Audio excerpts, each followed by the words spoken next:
to just do a video tutorial on how I prepare a quilt for long arming. I have a Baby Lock Coronet, which I believe is like technically a long arm, but my frame is really short. I personally call it hoop quilting.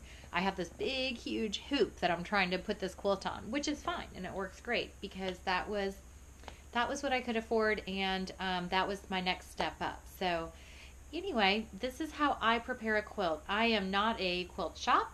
Anyway, but I love quilting. I absolutely love quilting. And so I'm going to just share how I prepare a quilt. I'm preparing it for the long arm.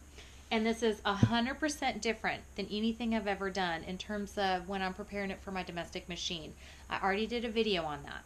So if you don't have a long arm, stop this video and go and watch mine preparing it for a, I don't know if I'll call it a domestic machine, a home machine. What I do is I lay in my living room, and usually I'm moving my couch around, and so I lay my backing out. This happens to be a really small backing, and I use fleece.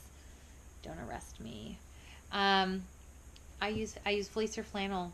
I want something to be snuggly. I want it to be comfortable. I've used ultra fluffies. I've used minky. I just, comfort. It's all about comfort. That being said, I lay it out and I just kind of smooth it out. Then I lay down my batting, and again I just smooth it out. And then I lay down my quilt top. I really just smooth it out. I do tend to sit on my quilts.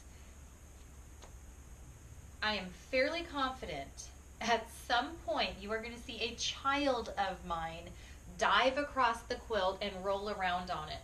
My older son has done it since he was 1 and 2 and up, and he's now 12. And my younger son did it. I think it's like human nature. I don't know what it is. But so just know, be on the lookout for that. Not now because it's late, they're in bed. But so here's what I do is I kind of spread this out pretty tight. Then I just pin around the edges. That's it. That is 100% all that I do. I pin every 4 inches, 4 to 6 inches, and that's it. And again, that's totally different than when I did my other quilts, because you had to pin every 4 to 6 inches all throughout the quilt. I do use, occasionally, I have like a little plastic thimble. I do have a metal thimble if that's your thing. Hey. I also have, this is just a pin cushion.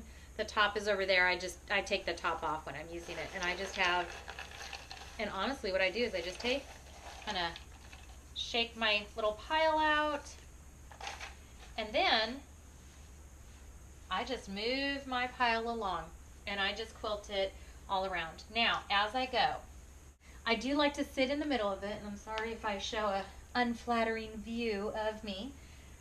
I do kind of smooth as I go and make sure there's no wrinkles. The reason I did this quilt is super simple, and I did it because I want to start making feathers. I've never made feathers before. I'm intimidated by feathers. But anyway, this is how I prepare my quilt for quilting, and this is what's going on in my head as I'm doing it. What am I going to do? What is really speaking to me? In terms of like the border, I might start thinking about that.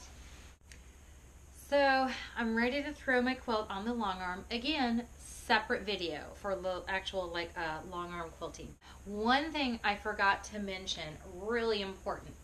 If you look here, I only have like this, 8 inches, 6 to 8 inches right here.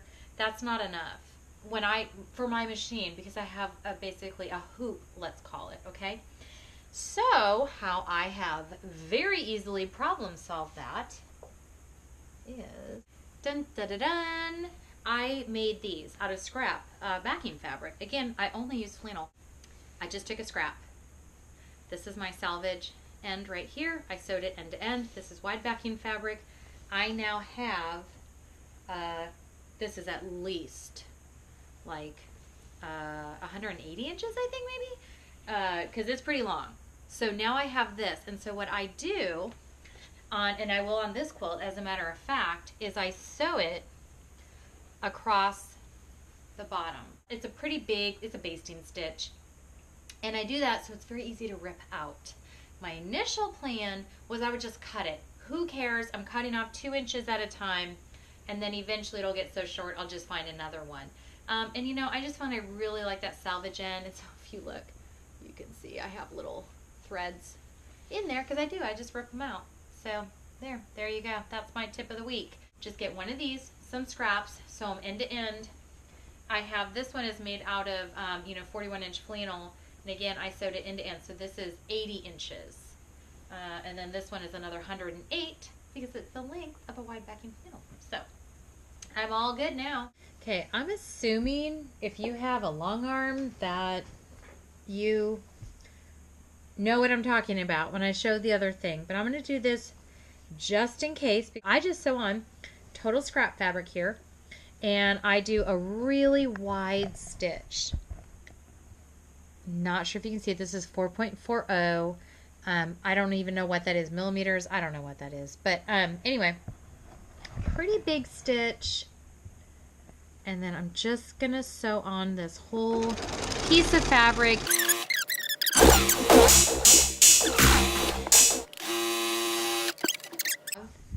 This extra piece of fabric. I hope you can see this. So here's my frame. Okay, that's my frame of my quilt, my border. I call it a frame. It frames the quilt for me. It's a border. Now I'm going to be able to put it on the quilt really easily. So I hope that this has helped. So this is what has worked for me. I kind of found what works for me, and I hope you find what works for you. Leave a comment. Let me know if this is helpful. Happy quilting!